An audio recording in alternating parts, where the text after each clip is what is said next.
നമസ്കാരം. Raf talk ഫുട്ബോളിലേക്ക് എവർക്കും സ്വാഗതം. റോഡ്രി വരും, എല്ലാം ശരിയാവും. സിറ്റി സിറ്റിയുടെ ആരാധകർ കഴിഞ്ഞ സീസണിലൊക്കെ പറഞ്ഞുകൊണ്ടേയിരുന്നതാണ്, ലോകത്തെ ഏറ്റവും മികച്ച താരം റോഡ്രി വരാനുണ്ട്, അതോടുകൂടി ഞങ്ങളുടെ പ്രശ്നങ്ങൾ തീരും. എന്തായി? ബാക്ക് ടു ബാക്ക് തോൽവികളാണ്. യുണൈറ്റഡിനോട് തോറ്റു. ഇപ്പം തോറ്റത് ബോഡോ ഗ്ലിംറ്റിനോടാണ്. നോർവീജിയൻ ക്ലബ്ബായ ബോഡോ ഗ്ലിംറ്റിനോട് 3-1 പൊട്ടി. ചാമ്പ്യൻസ് ലീഗിൽ ഇതൊക്കെ വളരെ അപ്രതീക്ഷിതമാണ്. എന്ത് റോഡ്രി ഉണ്ടായിട്ട് കാര്യം?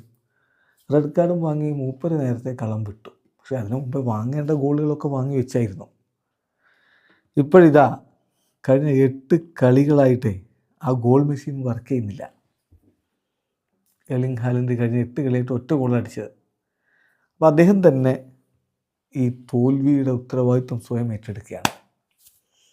ബോഡോ ഗ്ലിംറ്റിനോട് തോറ്റ ശേഷം അദ്ദേഹം പറഞ്ഞ വാക്കുകൾ, TNT സ്പോർട്സിനോട് പറഞ്ഞ വാക്കുകൾ നോക്കുക. അദ്ദേഹം പറയുന്നു, എനിക്ക് ഉത്തരമില്ല. നിങ്ങൾ എന്ത് ചോദിച്ചാലും എനിക്കിപ്പോൾ ഉത്തരമില്ല. ഞാൻ ഗോളടിക്കാൻ പറ്റുന്നില്ല എന്നുള്ളതിൻ്റെ റെസ്പോൺസിബിലിറ്റി പൂർണ്ണമായിട്ട് ഏറ്റെടുക്കുകയാണ്. എല്ലാവരോടും ഞാൻ മാപ്പ് പറയുകയാണ്. Every single Manchester city supporters, ഓരോ സിറ്റി ആരാധകരോടും ഞാൻ മാപ്പ് പറയുകയാണ്. അതുപോലെ തന്നെ ഇവിടെ ബോഡോയിലേക്ക് വന്ന് ടീമിനെ സപ്പോർട്ട് ചെയ്യാൻ ട്രാവൽ ചെയ്ത കുറേ പേരുണ്ട്. അവരോടൊക്കെ ഞാൻ മാപ്പ് ചോദിക്കുകയാണ്.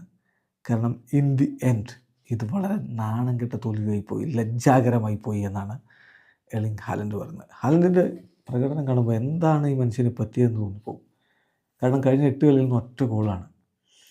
20% ക്ലിയർ ചാൻസുകളുടെ കൺവേർഷൻ റേറ്റ്. അവിടെയാണ് അത്ഭുതം. ഒരു പൊടിക്ക് എന്തെങ്കിലും കിട്ടിയ ഗോളാക്കുന്ന ആളാണ് അയാൾ. കഴിഞ്ഞ 5 ക്ലിയർ ചാൻസുകളിൽ ഒറ്റ ഗോൾ അടിച്ചത് എന്ന് പറഞ്ഞാൽ 20% മാത്രമാണ് ക്ലിയർ ചാൻസ് കൺവേർഷൻ റേറ്റ്. 24 ഷോട്ടുകൾ ഉയർത്തുന്നുണ്ട് കഴിഞ്ഞ 8 കളികളിൽ. അതിൽ 7 മാത്രം ഓൺ ടാർഗറ്റ്.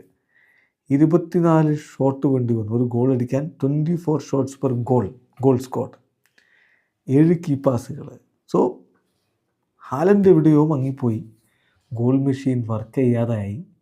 എന്ത് റോഡ്രി വന്നിട്ടും സിറ്റിക്ക് രക്ഷയില്ല എന്നതാണ് ഇപ്പോഴത്തെ അവസ്ഥ. വീഡിയോ അവസാനിക്കുന്നു. ഫുട്ബോൾ ലോകത്തെ കൂടുതൽ വിശേഷങ്ങളുമായി റാഫ് ടോക്സ് എത്താം.